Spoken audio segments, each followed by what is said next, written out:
Hello, this is Geohawks Academy. Let's continue our chapter 4 Agriculture. इसमें agriculture के farm system हम लोगों ने पढ़ लिया था एंड टाइप्स ऑफ फार्मिंग हमने कंप्लीट कर लिया था. अब आते हैं आपके मेजर क्रॉप्स के बारे में एंड उसके बाद पढ़ेंगे हम एग्रीकल्चर डेवलपमेंट के बारे में. सो मेजर क्रॉप्स तो इंडिया में या फिर अब वर्ल्ड लेवल पे देखें तो कुछ क्रॉप्स ऐसी हैं जिनको कि मेजरली ग्रो किया जाता है, क्योंकि ये हमारी कह सकते हैं कुछ ऐसी हैं जो कि स्टेबल फूड्स हैं, कुछ ऐसे फूड हैं जो कि आपके मतलब ज्यादा से ज्यादा मतलब कह सकते हो कि कंजम्पशन, चाहे वो आपके एनिमल्स के लिए हो चाहे वो हमारे लिए है, या कह सकते हो कि न्यूट्रिएंट्स ज्यादा जिसमें मिलते हैं. तो इस तरह के जो क्रॉप्स हैं वो मेजर क्रॉप्स के अंडर हमने डाले हैं. ओके, तो मेजर क्रॉप से फर्स्ट क्रॉप है आपका राइस. ओके, अगर हम राइस के देखें तो राइस के क्लाइमेट जो जरूरत है, तो अगर देखें तो हाई टेम्परेचर राइस के लिए बहुत ज्यादा जरूरी है. We need high temperature and high rainfall. तो ज्यादातर आप ये देखेंगे कि ये जो ट्रॉपिकल एरिया होते हैं या फिर जहां पर डेल्टा रीजन होते हैं वहां पर आप ये ज्यादा देखेंगे जहां पर अच्छा खासा रेनफॉल मिल जाएगा हमें. तो हाई टेम्परेचर ना हाई रेनफॉल का मतलब है कि उस एरिया में आपका क्या होगा, हाई ह्यूमिडिटी एरिया भी होगा. ओके, मतलब ये दोनों है तो ये चीज तो होगी ही, बट इस चीज को ध्यान रखा जाता है कि ह्यूमिडिटी होनी जरूरी है. ओके, इसके अलावा सॉइल टाइप की बात करें तो सॉइल टाइप चाहिए हमें एलुवियल क्ले सॉइल हमारे इसके लिए बहुत ज्यादा इंपॉर्टेंट हो जाती है. ऐसा क्यों? क्योंकि ये जो क्ले सॉइल होती है इसमें क्या होता है, वाटर बहुत लंबे समय तक रिटेन रह सकता है, फ्लो नहीं करता है. तो लंबे समय तक रिटेन रहने से क्या होता है कि जो चावल की जो पैदावार है वो बहुत अच्छी होती है. मतलब सिंपली कह सकते हैं कि वाटर राइस के लिए जो है हमारा जो वाटर है वो बहुत अच्छा चाहिए. इसके अलावा मतलब बहुत ज्यादा चाहिए. इसलिए प्रोड्यूसर्स अगर देखिए तो वर्ल्ड लेवल पर अगर इसके प्रोड्यूसर की बात करें तो we have China in top most. Okay, China के बाद इंडिया, जापान, जापान के अलावा श्रीलंका, इजिप्ट एंड बांग्लादेश. तो इसमें एक पैटर्न देख सकते हैं, चाइना, इंडिया, श्रीलंका, जापान, ये सारी इधर तक की जितनी भी स्टेट्स हैं, सॉरी कंट्रीज हैं, ये सारी आपकी एशिया की कंट्री है. तो ये कह सकते हो कि बेसिकली एशिया में राइस बहुत अच्छे लेवल का प्रोडक्शन किया जाता है एंड इजिप्ट जो है आपका अफ्रीका में आ जाता है. ओके, इसका आप आ जाते हैं प्रोड्यूसर्स इन इंडिया. अगर इंडिया के देखें तो आपका आ जाता है वेस्ट बंगाल. अब वेस्ट बंगाल है आपका, मैंने बताया कि डेल्टा रीजन में बहुत ज्यादा डेवलप होता है क्योंकि वहां पर वाटर अच्छी अवेलेबिलिटी है. गंगा रिवर जो वहां पर जाता है, गंगा एंड ब्रह्मपुत्र का जो मर्ज होती है और सुंदरवन डेल्टा जहां पर बन रहा है वहां पर आपके वेस्ट बंगाल में ही बनता है बेसिकली वो. तो वेस्ट बंगाल जो है बहुत अच्छा एक सुटेबल क्लाइमेट इसको प्रोवाइड करा देता है राइस के ग्रोन के लिए. इसके अलावा आपका जो प्लेन्स हो गए आपके नॉर्दर्न इंडिया के, जैसे कि आपके यूपी हो गया, ओके, प्लेन्स ऑफ यूपी हो गया, आपका एमपी हो गया, मध्य प्रदेश हो गया, उत्तर प्रदेश हो गया. तो ये सारी जो प्लेसेस हैं वो आपके राइस के लिए बहुत अच्छी हैं. इसके अलावा भी रिसेंटली ग्रो किया गया है आपके पंजाब एंड हरियाणा जो है अभी रिसेंटली. इसमें क्या है, कुछ ऐसे आर्टिफिशियल मेथड के थ्रू क्या किया गया है कि राइस और व्हीट को ग्रो करने के लिए सुटेबल क्लाइमेट बिल्ड किया गया है जिससे कि यहाँ पर अच्छी ग्रो की जा सके. अब ये बेसिकली आपका जो राइस एंड व्हीट का दोनों का मैं अभी बताती हूँ कि ये बेसिकली क्या है, आपका ग्रीन रेवोल्यूशन के अंडर में आता है. ग्रीन रेवोल्यूशन मतलब जिसको हम बोलते हैं हरित क्रांति के नाम से ही जानते हैं. तो इसके अंदर क्या है कि ग्रीन रेवोल्यूशन में हमने बहुत सारी मेथड्स यूज करे, जैसे कि हमने पेस्टिसाइड्स और फर्टिलाइजर्स जो हम यूज कर रहे हैं उसका हमने नए मेथड यूज किए, केमिकल फर्टिलाइजर्स को इंट्रोड्यूस कराया गया. इसके अलावा एचवाईवी सीड्स जो मेन इंपॉर्टेंट है इसका, एचवाईवी सीड्स ग्रीन रेवोल्यूशन में इंट्रोड्यूस कराया गया. तो और टेक्नोलॉजीज का ज्यादा यूज किया गया. तो बेसिकली पंजाब और हरियाणा जो है वो इसी का रिजल्ट है आपके ग्रीन रेवोल्यूशन का. इसके अलावा वीट में आ जाते हैं तो वीट का जो कंपैरेटिवली जो टेम्परेचर है वो मॉडरेट टेम्परेचर चाहिए, मॉडरेट टेम्परेचर. वैसे ये पता तो होगा लेकिन फिर भी थोड़ा सा मैं बता देती हूँ कि जनरली टेम्परेचर को किस किस वे में देखा जाता है. देखा जाता है low temperature, moderate temperature and high temperature. Okay, ये एक्सट्रीम है. ओके, मतलब सबसे जो कम माना जाता है, इसके बाद जो मिडल का माना जाता है and high is your highest. Okay, तो हाई टेम्परेचर चाहिए राइस के लिए एंड व्हीट के लिए चाहिए आपका मॉडरेट टेम्परेचर. तो मॉडरेट टेम्परेचर हो गया एंड रेनफॉल जो है इसके लिए जरूरी है, बट ये ग्रोइंग पीरियड में जरूरी है। मतलब जब इसको हम शो करते हैं, मतलब इसको जब हम बोते हैं शोइंग पीरियड के टाइम पर हमें इसकी जरूरत नहीं, लेकिन हमें जब इसका ग्रो करने का पीरियड आता है आफ्टर शोइंग, हमें जरूरत पड़ जाती है कि वाटर जो है अब इस मात्रा में रहना चाहिए, एक अच्छी मात्रा में। तो rain is essential during growing period. Okay, now soil type की बात कर रहे हैं, तो सॉइल टाइप में देखें कि we need well drained water. जैसे हमने इसमें देखा कि हमें ऐसा सॉइल चाहिए जो कि वाटर को रिटेन कर सके, लेकिन इस वीट के लिए हमें चाहिए वो वाटर जो कि वेल ड्रेन्ड हो, मतलब जिसमें कि पानी अच्छे से रिस कर नीचे जा सके और बहुत लंबे समय तक रिटेन ना करे उस सॉइल के अंदर। ओके, तो ये बेसिकली ऐसी सॉइल कौन सी होती है आपकी मानी जाती है, लोमी सॉइल जो है वो आपकी इसके लिए बेस्ट सुटेबल सॉइल है। लेमी सॉइल की जो क्वालिटी है लोमी सॉइल की, वो है आपका वेल ड्रेन्ड क्वालिटी है इसमें, मतलब अच्छी तरह से पानी रस जाता है, नीचे चला जाता है। उसके बाद आते हैं प्रोड्यूसर की बात करते हैं, तो वर्ल्ड में प्रोड्यूसर जो है वो बेस्ट है आपका, सबसे ज्यादा जहां पर मिलता है that is your Canada and USA, Argentina, India, Ukraine, Australia and Russia. अब देखिए आप इसमें एक चीज नोटिस कर रहे होंगे, इसका एक पैटर्न ये समझ रहे होंगे, Canada, USA, Argentina, Ukraine, Australia, Russia, ये वो कंट्रीज हैं जो कि डेवलप्ड कंट्रीज मानी जाती हैं। अब इससे अंदाजा लगा सकते हैं कि वीट का जो है कि जो हम इनपुट डालते हैं, इनपुट के साथ जो आउटपुट निकलता है उसमें मैक्सिमम बेनिफिट है। और ये भी कह सकते हो कि वर्ल्ड के अगर स्टेबल फूड बोले तो वीट आप उसमें इंक्लूड कर सकते हो, वीट का सबसे ज्यादा यूज किया जाता है वर्ल्ड लेवल पे भी। तो सॉरी, तो ये जो आपकी कंट्रीज हैं, ये आपकी वीट प्रोड्यूसर की सबसे टॉप मोस्ट कंट्रीज हैं।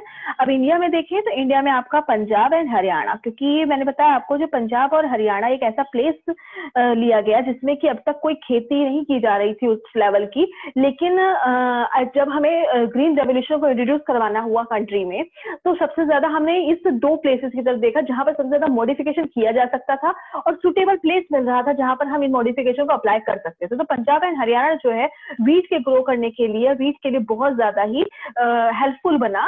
ओके, तो इसके अलावा आपका जाता है, पंजाब के अलावा आपका यूपी हो जाता है, मतलब उत्तर प्रदेश, एंड बिहार में भी आप इसका प्रोडक्शन देखेंगे वीट का, एंड इसके अलावा आप देखेंगे मध्य प्रदेश में। Okay, just I am using abbreviation, don't be confuse, UP means Uttar Pradesh and MP means Madhya Pradesh. Okay, now millets आ जाता है, तो मिलेट्स के कुछ टाइप्स हैं, जैसे कि मिलेट्स में जो मेन मिलेट्स आ जाते हैं जैसे कि वो है आपका ज्वार, इसके अलावा आपका आ जाता है रागी एंड बाजरा। ठीक है, तो इन सबका जो ज्वार, रागी, बाजरा, इनको थोड़ा थोड़ा क्या डिफरेंट क्लाइमेट और टेम्परेचर चाहिए होता है, लेकिन फिर भी हम इसको ओवरऑल जो समझते हैं मिलेट्स बोला जाता है इन्हें। तो अगर हम ओवरऑल मिलेट्स की बात करें तो इसका टेम्परेचर देखें तो we need moderate temperature. Okay, moderate temperature,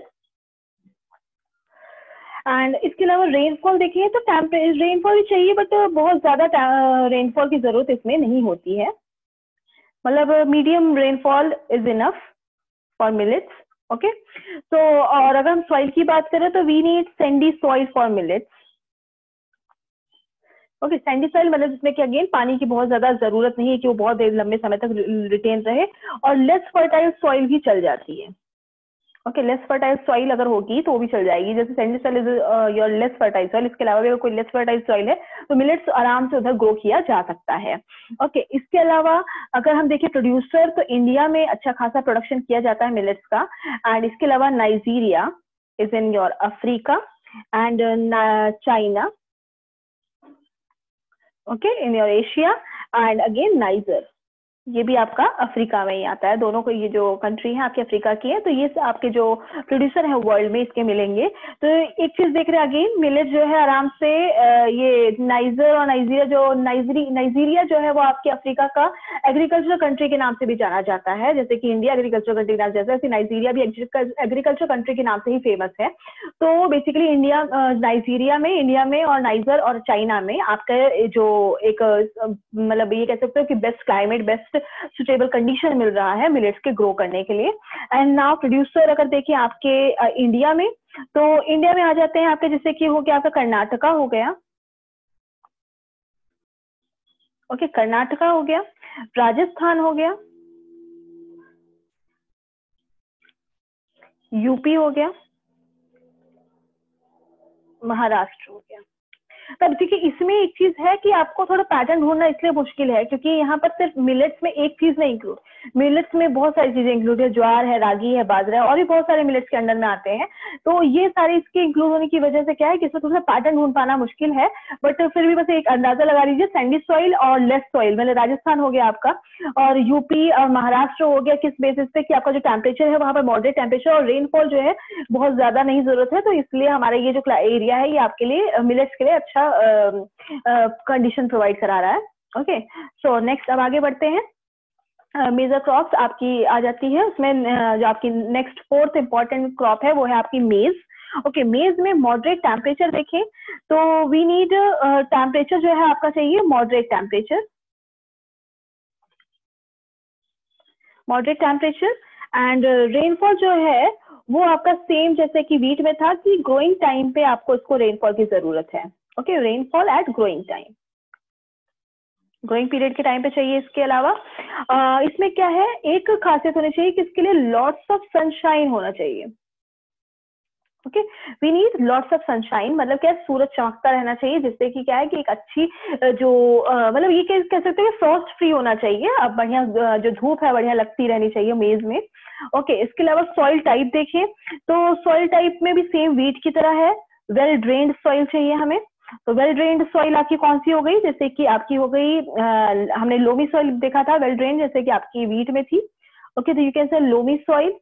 और इसके अलावा जो भी सॉइल जो कि बहुत लंबे तक समय तक पानी रिटेन नहीं कर सकती, कोई भी सॉइल चल सकती है, और इसमें भी थोड़ी सी फर्टाइल सॉइल चाहिए हमें, we need fertile soil. Okay, अब आते हैं कि प्रोड्यूसर कौन कौन से हैं, तो आप प्रोड्यूसर देख सकते हैं नॉर्थ अमेरिका में, north America is the largest producer, Brazil is also a top top producer of the maize. Next is your China. After China, we have India, Mexico, Russia, and Canada. Okay, these are the top producers of the maize in world. Now producer in India का हम देखें तो we have Karnataka in top production of maize. After Karnataka we have Madhya Pradesh, Uttar Pradesh also, and Bihar also. Okay, now come to the cotton. Okay, तो cotton के लिए आपको चाहिए high temperature, high temperature, and rainfall की जो condition है it could be low rainfall, low rainfall हो सकती है, बट जो सनशाइन है should be bright, bright sunshine, मतलब lots of sunshine we need it, and we need 120 at least 120 frost free days, मतलब क्या बिल्कुल ठंड नहीं रहनी चाहिए उसमें। ओके, हमें सन बढ़िया धूप कड़ी हुई चाहिए जिससे कि हमारा कॉटन का प्रोडक्शन बहुत अच्छा होता है। ओके, इसके अलावा सॉइल टाइप देखें अगर तो हमें कॉटन के लिए बेस्ट सॉइल है आपकी ब्लैक सॉइल, ओके, जिसे कि रेगुड सॉइल भी बोला जाता है, और इसके अलावा एलुवियल सॉइल भी इसमें एलुवियल सॉइल में भी इसे ग्रो किया जा सकता है, लेकिन कॉटन के लिए black soil is your best soil, regur soil. Okay, and producer अगर देखें वर्ल्ड लेवल पे तो we have USA and India is in your top producers of cotton. Next is your China, next Egypt, Brazil and Pakistan. Okay, now producer in India अगर देखें तो producer में हो गया आपके गुजरात एंड महाराष्ट्र। ओके, महाराष्ट्र, तो अभी सिंपली ये वो जोन देख रहे हैं जो कि आपके इंडिया का वेस्टर्न पार्ट है, गुजरात एंड महाराष्ट्र एकदम कॉर्नर का जो पार्ट है, इसमें आपको देखेंगे कि कॉटन का एक नेचुरल पूरा मिलता है, क्योंकि आप देख रहे हैं गुजरात से आपकी ट्रॉपिक ऑफ कैंसर होकर गुजरती है, तो वहां पर हाई टेम्परेचर आपको मिलेगा। एंड रेनफॉल की अगर बात करें तो लो रेनफॉल मिलता है, क्योंकि वहां पर आपके जो अरावली रेंजेस आ जाते हैं और उसके अलावा वेस्टर्न घाट्स आते हैं, जिसकी वजह से रेनफॉल बहुत ज्यादा नहीं मिल पाती है। तो ये कह सकते हैं कि आपका कॉटन के लिए वो एरिया जो है बहुत अच्छा कंडीशन प्रोवाइड करा रहा है। Next is your jute. First thing एक चीज और देखना है, मेज, जो आपसे मेज, राइस, व्हीट एंड मिलेट्स की जो बात करी, these all your food crops. Okay, ये आपके क्या थे? फूड क्रॉप्स थे। अब बात कर रहे हैं कॉटन एंड जूट की। Cotton and jute is your fibre crops, मतलब जिससे हमें रेशा मिलता है, कोई धागा टाइप मिलता है, जिससे कि हम किसी चीज का प्रोडक्शन कर सकते हैं। मतलब लाइक हम जैसे कपड़ों का प्रोडक्शन करते हैं, या फिर मैट हो गया, आपके बैग हो गए, जूट बैग होते हैं आपके आते हैं, ठीक है। आप जूट के, इसके अलावा आप देखते हैं घर में शोपीस भी बहुत सारे आपको मिलेंगे। तो ये सब चीजें होती है जो हम कॉटन एंड जूट के थ्रू बिल्ड कर पाते हैं। तो अगर कॉटन को तो हमने पढ़ लिया, ऐसे अगर आते हैं जूट पर, तो देखते हैं we need high temperature, and high temperature के साथ साथ we need high humidity also. अब हाई ह्यूमिडिटी की बात हो रही है, it means we need high rainfall also. मतलब क्या है, हमें जो पानी है वो अच्छे लेवल्स का यहाँ पर चाहिए होता है जूट के प्रोडक्शन के लिए। अगर हम सॉइल की बात करें तो we need alluvial soil. Okay, अब थोड़ा सा अगर हमें दिमाग लगाना है कि एलुवियल सॉइल मिले और ह्यूमिडिटी भी मिले और हाई टेम्परेचर मिले, तो हाई टेम्परेचर से अंदाजा लगा सकते हो कि वो एरिया हो सकता है जहाँ पर ट्रॉपिक ऑफ कैंसर पास हो रहा है हमारे इंडिया से, ठीक है। अब एलुवियल अगर सॉइल की बात हो रही है, तो एलुवियल सॉइल भी उस जहाँ से पास होगा जहाँ पर रिवर्स फ्लो कर रही है। गंगा रिवर हमारे एलुवियल सॉइल को लाने के लिए सबसे ज्यादा इंपॉर्टेंट होती है। तो अब ये समझ लीजिए गंगा रिवर कहाँ से फ्लोट कर रही है, थोड़ा सा दिमाग चलाइए, बाकी अब धीरे धीरे हम समझते हैं। Producers in the world, producer in the world में आ गया आपका India and Bangladesh. India and Bangladesh. Okay, अब आ जाते हैं प्रोड्यूसर इन इंडिया। तो प्रोड्यूसर इन इंडिया की अगर मैं बात करूं, जैसे मैंने बोला, सोचिए थोड़ा, तो we have West Bengal. Okay, West Bengal एक ऐसा एरिया है जहां पर आप, जो कि ट्रॉपिक ऑफ कैंसर से होकर गुजरता है, हाई टेम्परेचर आपको देगा, हाई ह्यूमिडिटी वहां पर आपको मिलेगी, एंड साथ ही आपको वहां पर रेनफॉल भी अच्छा खासा मिलेगा। और रेनफॉल होने के साथ साथ वहां का रिवर का जो फ्लो है वहां पर आराम से मिल रहा है, तो जिसकी वजह से एलुवियल सॉइल वहां पर हमें मिल रही है। तो वेस्ट बंगाल जो आपका बेस्ट सुटेबल प्लेस है। इसके अलावा आपका बिहार भी उसी के पास में ही है, वेस्ट बंगाल के पास में, and Orissa also is near to West Bengal. मतलब क्या है, नॉर्थ में बिहार, वेस्ट बंगाल के, एंड साउथ में Orissa. Okay okay, now let's move to next crop. अब ये जो दूसरे क्रॉप्स की बात करी, मैंने जो पहले बताया फाइबर क्रॉप्स, अब now coffee and T is your beverage crops. Okay, जिनको कि हम पीने के लिए यूज करते हैं। तो इनके लिए जो बेस्ट क्लाइमेट है वो माना जाता है, फर्स्ट अगर हम देखें कॉफी के लिए, तो वी नीड वार्म क्लाइमेट। इसके लिए जस्ट आप इतना समझिए, we need warm climate. Okay, अब इसके अलावा रेनफॉल जो चाहिए वो हमें चाहिए हाई रेनफॉल। ओके, कॉफी और टी को थोड़ा सा आप कंपैरेटिवली समझने की कोशिश करेंगे तो ज्यादा बेहतर रहेगा। तो मैं अगर टी को भी साथ में बताती हूँ, तो we need for tea we need sorry, आपके रेनफॉल जो कॉफी के लिए चाहिए वो we need moderate rainfall. Okay, बहुत ज्यादा रेनफॉल की जरूरत नहीं होती है। We need warm climate and moderate rainfall. अब आते हैं अगर टी की बात करें, तो टी के लिए हमें चाहिए cool climate and high rainfall. Okay, तो कंपैरिजन में थोड़ा सा याद करना आसान हो जाता है किसी भी चीज को। तो कॉफी के लिए हमें चाहिए वार्म क्लाइमेट एंड टी के लिए चाहिए हमें cool climate. And as it is अगर हम रेनफॉल की बात करें तो वी नीड मॉडरेट रेनफॉल, और टी के लिए हमें चाहिए हाई रेनफॉल, अच्छी खासी रेनफॉल चाहिए। इसके अलावा अब आते हैं कॉफी टी के, हम देखें टी की बात करते हैं, पहले सॉइल की बात करते हैं। तो टी के लिए हमें चाहिए वेल ड्रेन्ड सॉइल। तो वेल ड्रेन्ड सॉइल आपकी कौन सी हो गई? लोमी सॉइल हो गई, लोमी सॉइल। अब इसके अलावा आपको इसमें एक कुछ रिक्वायरमेंट्स है, that is your labourers requirement. And इसके साथ ही आपको एक चीज और समझने लायक है, हमें एक स्पेशल टाइप का इसमें लैंड फीचर चाहिए या रिलीज चाहिए, दैट इज योर लैंड जो का वो आपका जेंटल स्लोप होना चाहिए। मतलब उसमें थोड़ा सा ढलान होनी चाहिए, तो उसपे क्या होता है कि आपका जो पानी है बहुत लंबे समय तक रिटेन नहीं करता, और साथ में क्या होता है कि वहां पर जो प्लांटेशन है वो अच्छे लेवल की हो जाती है टी के लिए। ओके, एक मतलब ये कह सकते हो कि एक बेस्ट, मतलब ये कह सकते हो कि पूरा सीन ऐसा क्रिएट करता है जो कि इसके टी के प्रोडक्शन के लिए बहुत ज्यादा ही इंपॉर्टेंट हो जाता है, क्योंकि आपको पता है जो ये जो स्लोप है वो आपका कूल क्लाइमेट वहीं में मिलेगा जहां पर इस तरह से स्लोप होंगे आपके। ओके, नाउ अब आ जाते हैं सॉइल टाइप की बात करते हैं, जो कि आपके कॉफी की बात हो रही है। तो कॉफी में आपको भी सेम चाहिए, वेल ड्रेन्ड चाहिए आपको। Okay, means we need same soil, loamy soil. Okay, loamy soil चाहिए। एंड नेक्स्ट इसमें भी हमें लेबर्स चाहिए होता है। Okay, labours we need. And hill slopes, same चीज है, जेंटल स्लोप चाहिए हमें, हिल स्लोप पर ही हमारा ये चीज हो सकती है। तो ये कह सकते हैं सॉइल टाइप ऑलमोस्ट सेम है, उसके अलावा लेबर्स की हमें जरूरत है, एंड स्लोप्स भी ऑलमोस्ट सेम चाहिए हमें। अब देखते हैं बस डिफरेंस कहाँ पर आया है, इसके क्लाइमेट और मतलब क्लाइमेट के जब हमने सीन में देखा जिसमें कि टेम्परेचर और रेनफॉल की बात हो रही है, उसमें बस डिफरेंस है। इसके बाद प्रोड्यूसर देखें, तो प्रोड्यूसर में कॉफी का सबसे ज्यादा प्रोडक्शन होता है आपके ब्राजील में, Brazil is in your top. Okay, Colombia, and इसके अलावा हो गया आपका India. Okay, Brazil and Colombia जो है वो प्लेसेस हैं जहां पर आपका इक्वेटर ऑलमोस्ट क्रॉस करता है। ओके, और ये कह सकते हैं Tropic of Capricorn and Tropic of I think Tropic of Cancer and Tropic of Capricorn के जो बीच का एरिया है ब्राजील एंड कोलंबिया आता है, सेम उसी के बीच में इंडिया भी आता है। तो ये देख सकते हैं कि वार्म क्लाइमेट क्यों किस तरह से इधर मैटर करता है इसके लिए। तो इन्हीं कंट्रीज में सबसे ज्यादा प्रोडक्शन है। एंड प्रोड्यूसर इन इंडिया अगर हम देखें तो we have Karnataka and Kerala. तो कर्नाटका एंड केरला आपका साउथ में है, मतलब नियर टू आपके इक्वेटर। तो ये कह सकते हैं कि यहाँ भी आपका जो टेम्परेचर है वो अच्छा खासा हाई टेम्परेचर चाहिए। ठीक है, तो ये हो गया आपका कॉफी के लिए। अब आते हैं टी के लिए। तो आपके टी का जो टॉप वर्ल्ड प्रोड्यूसर्स हैं वो है आपके केनिया, केनिया के अलावा हो गया आपका चाइना, श्रीलंका एंड इंडिया।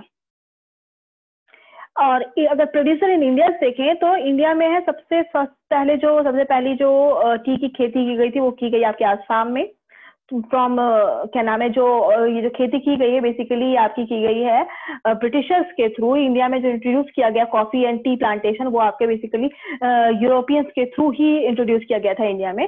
तो आसाम, दार्जिलिंग, जो जितने भी आपके हिली एरियाज हैं वहां पर आपका टी का प्रोडक्शन अच्छा होता है, पर ये ज्यादातर आपका जो इसके फेमस है वो आपका आसाम है फेमस टी के लिए। Okay, that is all about your major crop. Now next move to your case studies. Okay, अब केस स्टडी जो थी वो है आपकी 2 फार्मलैंड्स की केस स्टडी हमारे इंडिया में दी गई है। आपकी जो एनसीईआरटी बुक है, क्योंकि आपको पता है आपका जो मेरा जो बुक मतलब मेथड है वो आपका मेन एनसीईआरटी बुक को बेस बना रखा है मैंने। तो अब इन केस स्टडीज के बारे में अगर हम थोड़ा सा देखें तो इसके बारे में थोड़ा सा रीड करते हैं, जिसमें कि एक केस स्टडी है इंडिया की। ओके, जिसमें कि कौन सा प्लेस है वो गाजीपुर डिस्ट्रिक्ट इन आदिलाबाद। ओके, आदिलाबाद में गाजीपुर डिस्ट्रिक्ट में एक आदिलाबाद है जो कि यूपी में है। ये कह सकते हो कि ये आपका ईस्टर्न यूपी का पार्ट है आदिलाबाद।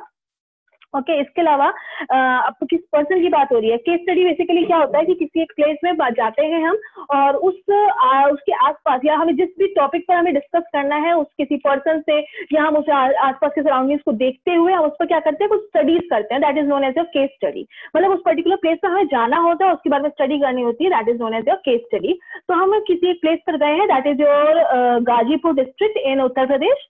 ओके, तो इसमें एक पर्सन है जिससे हमने डिस्कस किया उसके सारे उसके फार्मलैंड्स के बारे में। तो उसका नाम है Munna Lal. Is a small farmer in this village who has farmland of about 1.5 hectares. Okay, his house is in the main village.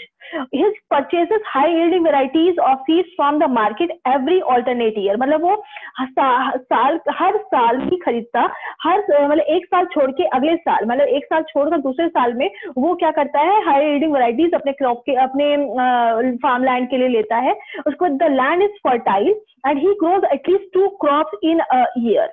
Okay एक साल में वो 2 क्रॉप्स ग्रो करता है, विच आर नॉर्मली वीट और राइस एंड पल्सेस। इनमें से कौन सी क्रॉप्स होती है? वो या तो वीट होती है, राइस होती है एंड पल्सेस होती है। ये सब देख सकते हो कि ये वो फसलें हैं जो कि बहुत ज्यादा हैवी प्रोडक्शन देती हैं। मतलब इसमें क्या है कि इनपुट भी कम है बट आउटपुट ज्यादा है, और साथ में एक हर फैमिली की स्टेबल फूड है, इसको जरूरत पड़ती है हर पर्सन को।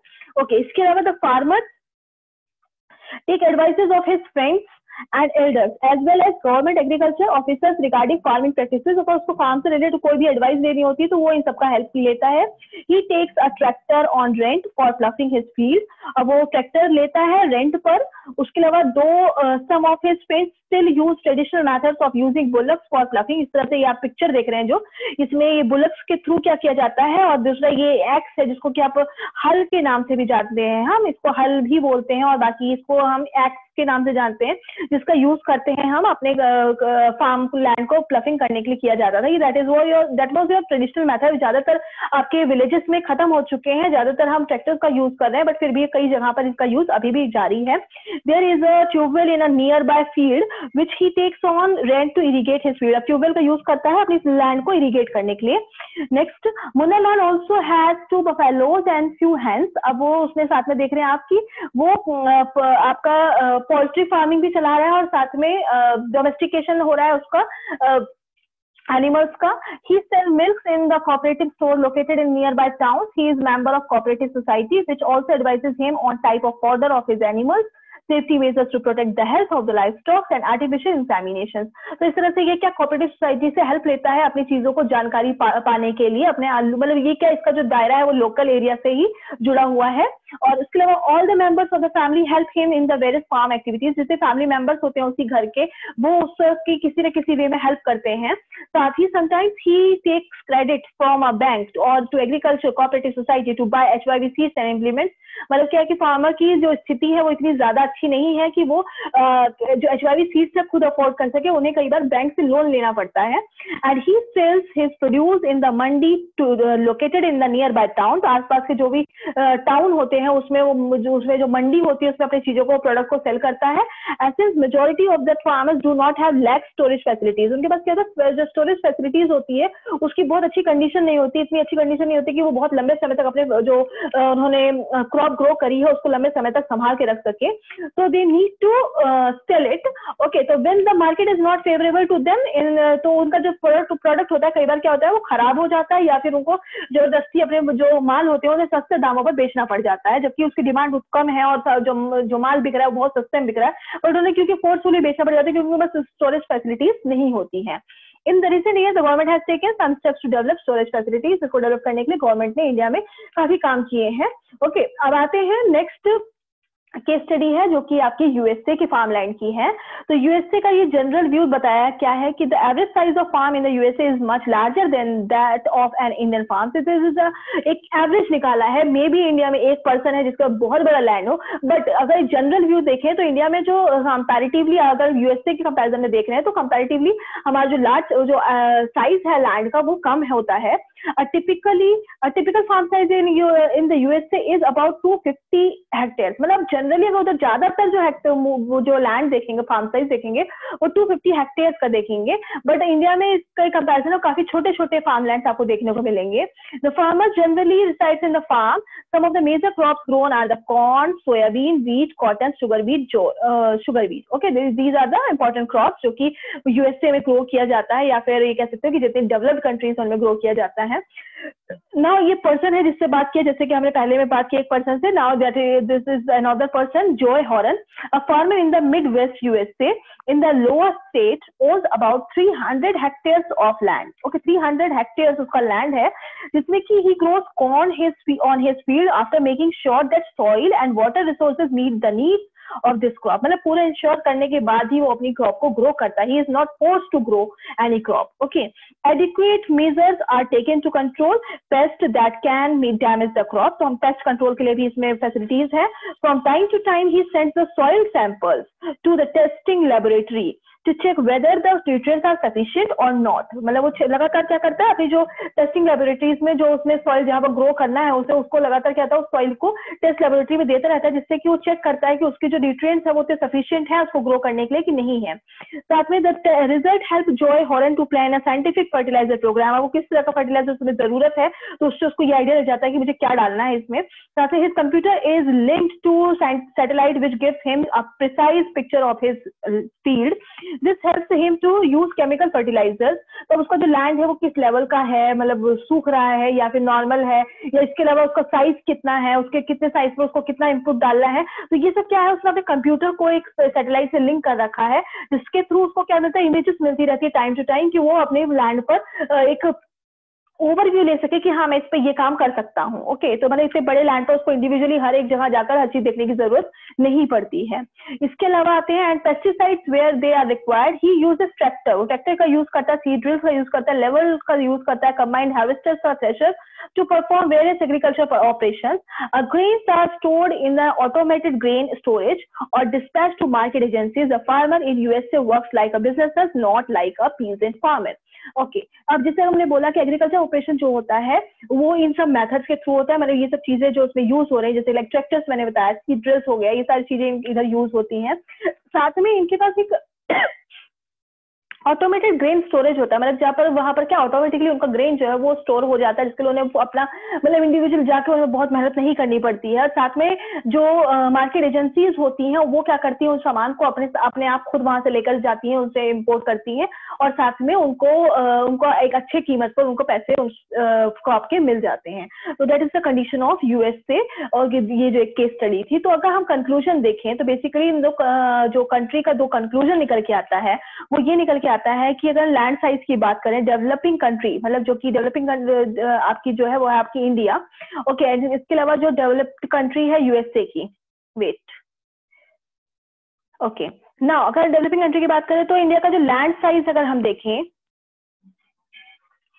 ओके सॉरी, लैंड साइज अगर हम देख रहे हैं तो अराउंड ये कह सकते हो कि 1.5 कह सकते हो, 1.5 हेक्टेयर है। ओके, बट डेवलप्ड कंट्री जैसे लाइक यूएसए का जो हेक्टेयर है वो है आपका 250 hectare. Okay, it's just estimate, और ये है आपका एवरेज मैं बता रही हूँ कि एवरेज जो माना जाता है वहां का, तो ये है आपका 250 हेक्टेयर। तो ये देख सकते हैं जनरली इसके कंपैरिजन में यहाँ का जो हेक्टेयर है वो बहुत बड़ा है, लैंड साइज बहुत बड़ा है। अब मेजर क्रॉप्स की बात करते हैं, कौन कौन से मेजर क्रॉप्स हैं। So they grow wheat, rice and pulses. Okay, these all are the basic food crops.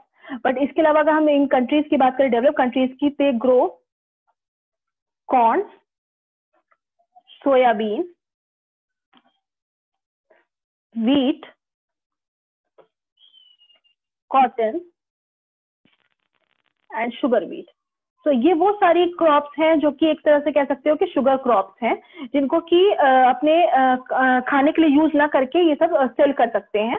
Okay, next is your information source. क्या है इनका इंफॉर्मेशन सोर्स? ये मैं आपका जो केस स्टडी जो पढ़ी उसी के बेसिस पे मैंने डिफरेंसेस निकाले हैं।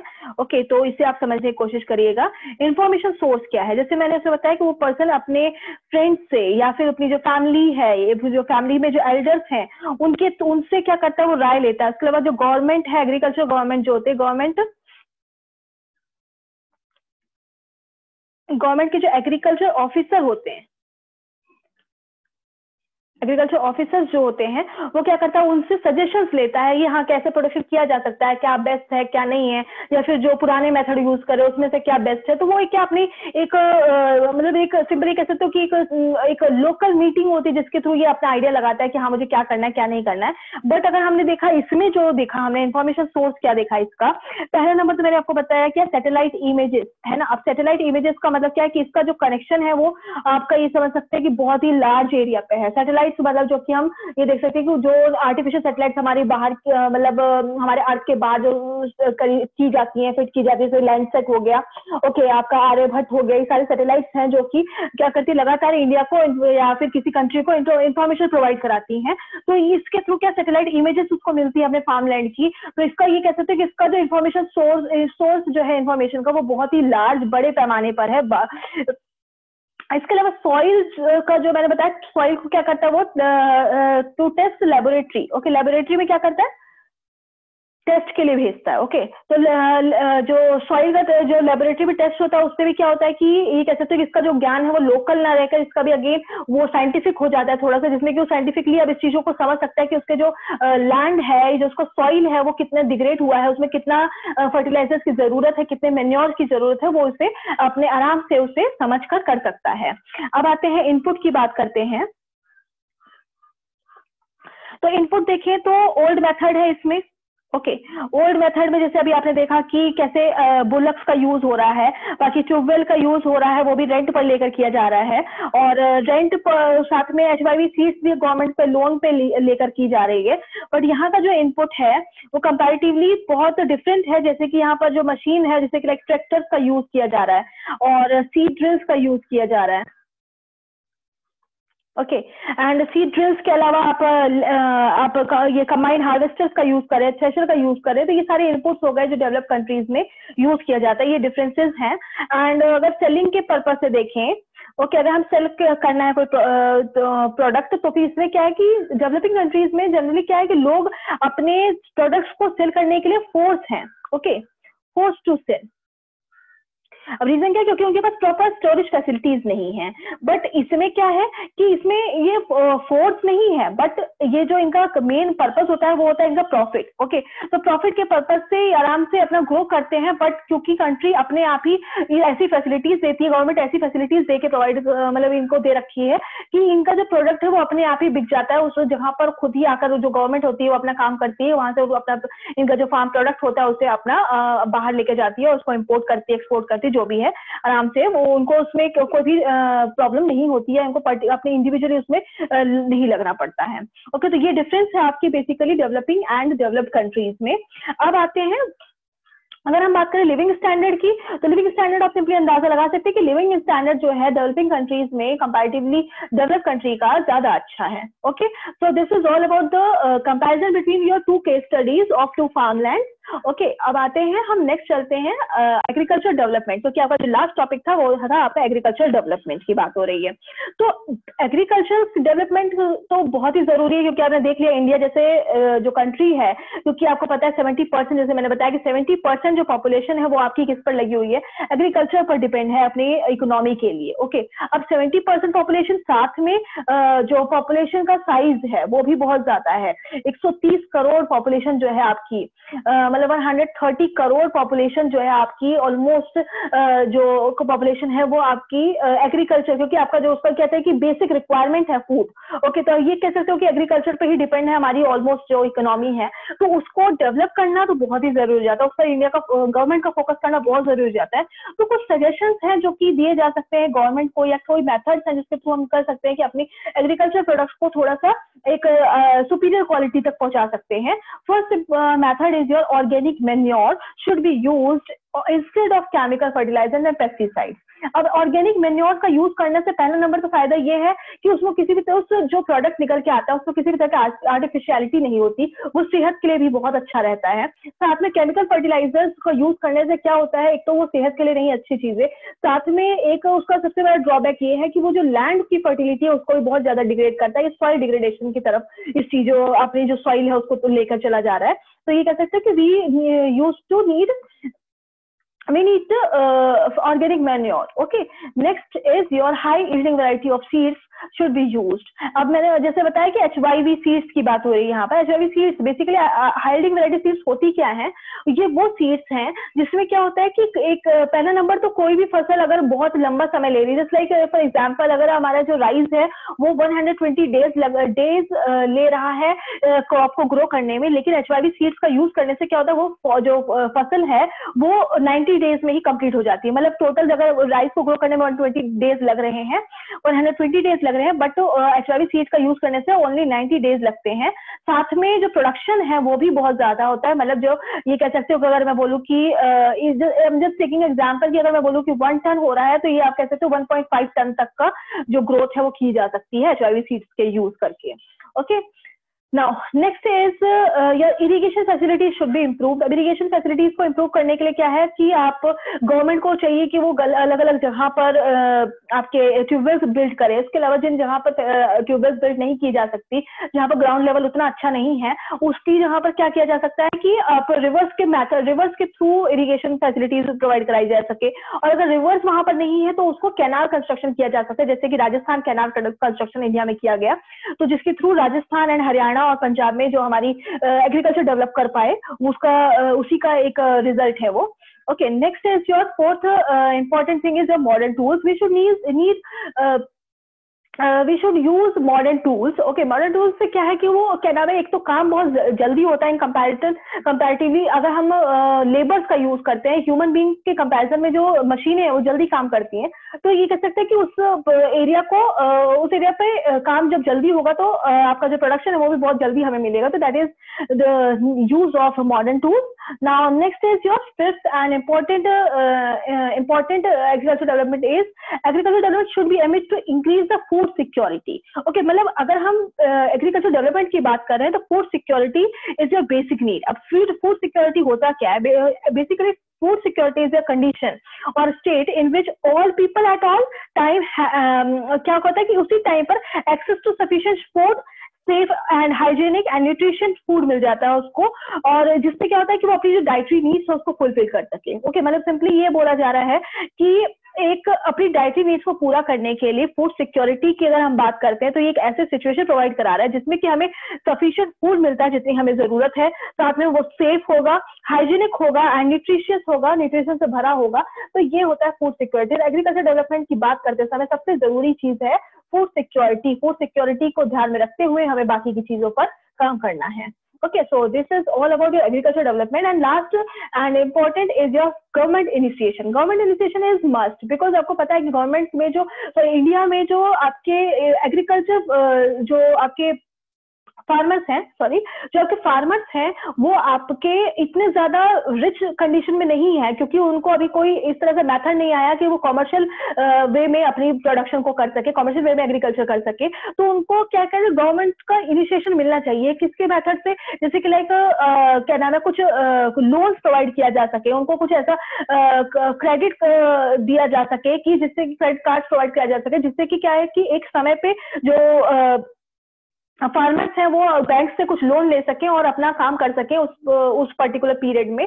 और साथ में जो लोन ले रहे हैं उसका जो ब्याज दर होती है, इंटरेस्ट रेट होता है, वो भी थोड़ा कम होना चाहिए, क्योंकि जो फार्मर्स हैं उनके पास इतना पैसा नहीं होता कि वो उतनी हाई इंटरेस्ट रेट को पे कर सके। Okay, so that is all about your agriculture development and your the chapter about agriculture. So if you have any doubt, you can ask in comment box. We will come back with our next chapter. Thank you for today.